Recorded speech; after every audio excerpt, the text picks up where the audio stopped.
Hello children of class 9. Coming to your literature class. Today we were going to discuss about The Last Leaf, which is a story from your English Moments book. It's a very nice story written by O. Henry. Okay. Actually, the time of the story is autumn when the wind blows constantly from one side to another and the leaves fell down. You know pretty well what type of season is autumn. They shut down the leaves, the trees shut down the leaves, and then next the new leaves come in. So, this is the time when the autumn month is going on. The story is basically about the two girls, Sue and Johnsy. Both of these two girls are living in a rented house, they are sharing one room. So, let's see what the story is telling about. Sue and Johnsy, two young artists, shared a small flat. The flat was on the third story of the old house. Johnsy fell very seriously ill in November. She had pneumonia. You know pretty well pneumonia. What is the? This is a disease where the cold is held up tightly by the lungs. It affects the lung, and we hardly breathe. We could hardly breathe. We have to take vapors and all so that the cough which is caught in the lungs get diluted and comes out. So anyways, and we have frequent fevers. So she was suffering with pneumonia. She would lie in her bed without moving, just gazing outside the window, gazing, দেখা জানলার বাইরে দিয়ে ভেতরে শুয়ে শুয়ে বিছানায় শুয়ে শুয়ে she used to like go outside the window, জানলা দিয়ে বাইরে দেখতো that what the atmosphere is going on, whether breezes are blowing or not, or something like that. Sue, her friend, became very worried. Naturally, she sent for the doctor. Although he came every day, there was no change in Johnsy's condition. So every now and then the doctor is coming, changing the medicines, and he is expecting that now Johnsy will get well, and but Johnsy was not recovering, and the days were passing by. Sue was getting very worried. One day, the doctor took Sue aside and asked her, "Is anything worrying Johnsy?" "No, but why do you ask?" "Johnsy, it seems, has made up her mind that she is not going to get well. If she doesn't want to live, medicines will not help her." Now, see, the mental condition or the mental status of a patient plays a very positive role or a very vital role in the recovering of the patient from any type of disease. If a patient is not mentally so much strong, and if I have decided that I'm going to finish myself, whatever the illness is, sickness is, whoever the doctor is, even if he gives me expensive medicines, formulated medicines, but when I'm mentally prepared, then whatever happens, I'm going to die. Then no medicine will work, because when you're doing something, your mind, your mental setup, your moral mental intention plays a very vital role. So, the doctor also was very worried. Is there anything which is troubling the Johnsy? So she said, "No, I don't know anything like that. Why you're asking such questions?" Then the doctor said, "As because I'm giving such a formulated medicines and they are very modern medicines. So why she's not becoming well? She should at least move on the track of becoming well. But I believe she has mentally prepared that she is not going to get well and she is going to finish her life like this. I don't know, something is worrying her, and so she is not recovering." Sue tried her best to make Johnsy take an interest in things around her. She tried to make her attention diverted, and she also tried to make her lively so that she will get interest in life, and finally she will get well soon. Acha.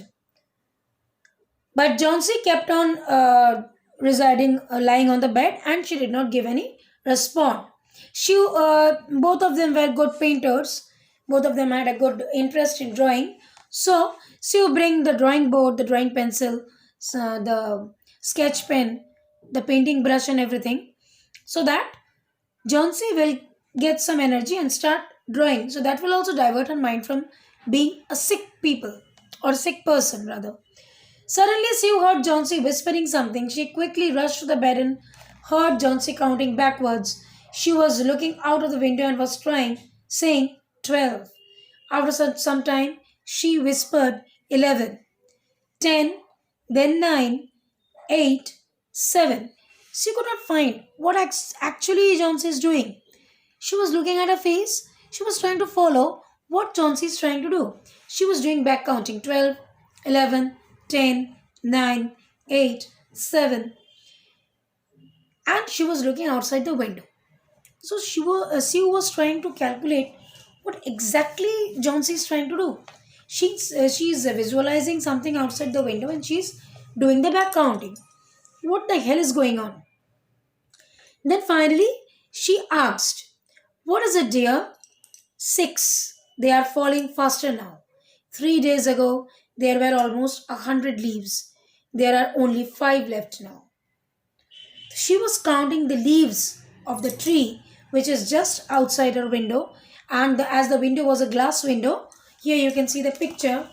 The window is a glass window, and this is Johnsy and this is Sue.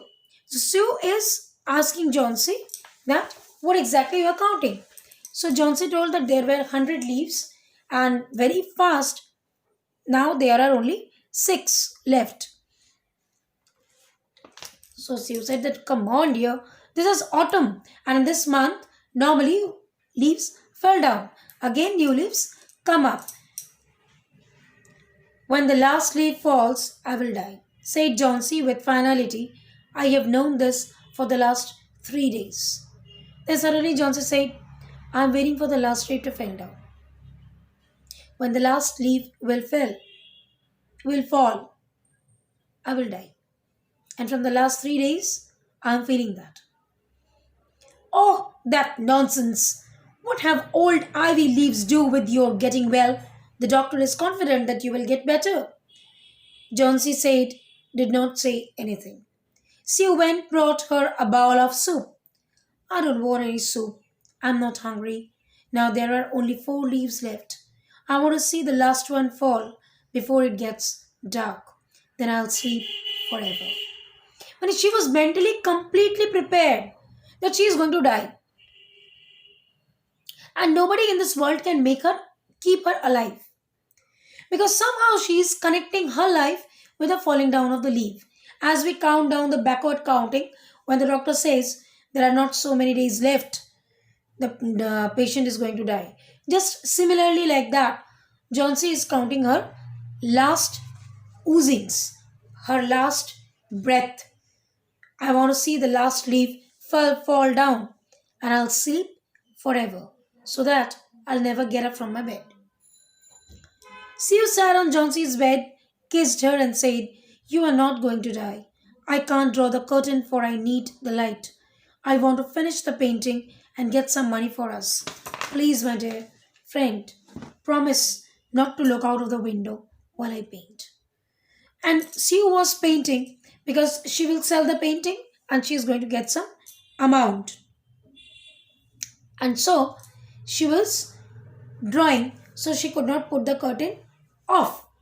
And so she asked Johnsy, that my dear, nothing is going to happen to you. And you have to be alive because I am working so hard to keep you alive. And so you promise me that you will not look outside the window because I cannot put off the curtain. As I have to draw and finish my painting so that I can earn some money to buy medicines for you. Alright, finish your painting soon, for I want to see the last leaf fall. I'm tired of waiting. I have to die. So let me go away peacefully, like one of those poor, tired leaves. Okay, fine. Finish up your drawing, but do it fast, because I want to die. I'm going to die, and I want to see the last leaf fall down. And let me go peacefully without weeping, as these leaves are going one by one without any sound. Try to sleep. I have to paint an old miner I will call Berman up to be my model. Now, who is this Berman? Berman is an aged person who lives in the ground floor of the house, and these two girls are living in the first floor of the house. He was a 60-year-old painter. His lifelong dream was to paint a masterpiece, but that had remained a dream. Sue poured out her worries to Berman. She told him how Johnsy was convinced when she would die when the last leaf falls. Is she stupid? Asked Berman. How can she be so foolish? She is running a high temperature. She refuses to eat or drink. That worries me a lot. The Berman is telling she has become stupid. What the hell she is telling all about? What is the connection between the falling down of leaves and dying of her? So Shiv said that I actually don't know, but she has declined everything. She's not ready to eat, nor she's ready to drink. And now I'm getting worried so much. They tiptoed into the room. Tiptoed mane pa chipe chipe dhoka when there is no sound of your toes. Johnsy was sleeping. Sue drew the curtains together and they went to the next room. She peeped out through the window. There was only one leaf on the creeper. It was raining heavily and an icy cold wind was blowing. It seemed as though the leaf would fall any time. Berman did not say a word. He went back to his room. And they saw that one last leaf is there on the tree and it's still cold outside. It's raining as well as cool wind is blowing out. Berman did not say anything. He just saw and went to his room. Johnsy woke up next morning. In a feeble voice, she asked Sue to draw the curtains. Sue was nervous. She drew back the curtains very reluctantly. Reluctantly, mane itostoto bhabe. When you are not free to do something, that is reluctant. Oh, Sue exclaimed as she looked at the wine creeper. Look, there is still one leaf left. So she told her, oh, see, one leaf is still there. It looks quite green and healthy, and it's looking healthy and green. In spite of storm and fierce winds, it did not fall. You see, the storm is blowing, fierce winds are there, but the leaf is still there in the branch. It's remaining. I heard the wind last night. I thought it would have fallen. I will surely fall today. Then I'll die. Today it will fall and I will die. You won't die. You have to live for your friends. What would happen to me if you die? She got excited. Who? Sue. What the hell are you telling? We also often say like this because when our dear ones they utter that we are going to die or we are going to leave the world, we also keep on shouting like that because we are not ready to lose our dear ones. Now we all know that birth and death are the two un what should I say unavoidable gifts of nature. We cannot avoid it, but then also we cannot accept it also. Johnsy smiled weakly and closed her eyes. After every hour or so, she would look out of the window and find the leaf still there. It seemed to be clinging on the creeper. Every after now and then, she used to remove the curtain and see whether the leaf is there or not. And then when she used to see that it is becoming so lively, she used to be happy or she kept on looking at that. In the evening, there was another storm, but the leaf did not fall. Johnsy lay for a long time looking at the leaf. Then she called out to Sue. She kept on looking at the leaf. Why it is not falling? Then she called Sue. I have been a bad girl. You have looked after me so lovingly, and I have not cooperated with you. I have been depressed and gloomy. The last leaf has shown me how wicked I have been. I have realized that it is a sin to want to die. The last leaf, after a high storm and excessive rain, it is remaining. That means what? Everybody should have the guts or the potential to live in this world for a long, long time and be a part of some other's happiness. So she called Sue and apologized in front of her that I have misunderstood you. I have not cooperated with you. I have been very harsh and rude, which I should not. The last leaf, still remaining in the creeper, proved or taught me the lesson that I should not be so unhealthy. I should love myself. Sue hugged Johnsy, Jodi dhara, hugged Johnsy. Then she gave her lots of soup and a mirror. Johnsy combed her hair and smiled brightly. So Johnsy got her life back. She started to visualize life in a new angle. In the afternoon, the doctor came. After examining his patient, he told Sue, Johnsy now has the will to live. I am confident she'll recover soon. Now I must go downstairs and see Berman. He is also suffering from pneumonia, but I am afraid there is no hope for him. So he told that Johnson will recover soon, but I need to so and go see Berman. Why Berman? Because Berman is also suffering with pneumonia. Berman is also suffering with pneumonia, and but I don't have any hope for him. The next morning, Sue came and sat on the Johnsy's bed. Taking Johnsy's hand in hers, she said, I have something to tell you. Mr. Berman died of pneumonia. Died yesterday. He was ill for only 2 days. The first day, the janitor found him on his bed. His clothes and shoes were wet and he was shivering. He had been out in that stormy night. Bolte dakho, I need to tell you something. That Berman is no more. He suffered only for 2 days. The very day, uh, who is this fellow? Janitor. Found him. He was shivering, actually, and his all clothes were wet. He was in the storm the whole night.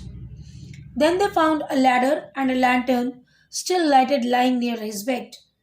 There was also some brushes and green and yellow paints on the floor near the ladder. Johnsy dear, look out of the window. Look at that ivy leaf. Haven't you wondered why it doesn't flutter when the wind blows? That's Berman's masterpiece. He painted it the night the last leaf fell. You see, this person, he sacrificed his own life for the sake of the new life which Johnsy is going to get. He could not have done so, but he found that I am an old chap. Even if I leave the world, there is nothing to be moved on. But she is a young girl. She has a lots and lots of things to see and learn. So what's the deal if I leave and she remains? And so he kept on waiting in the high rain and excessive storm and drew the leaf over there and make Johnsy live once again a new life. A life full of positiveness, a life full of health, a life full of joyness. Here ends the story. What a beautiful story. It touched my heart. I believe you will also go through the session and make yourself happy by learning that love for anyone makes you do sacrifice. Stay healthy, stay fit. We'll be back very soon. Bye bye.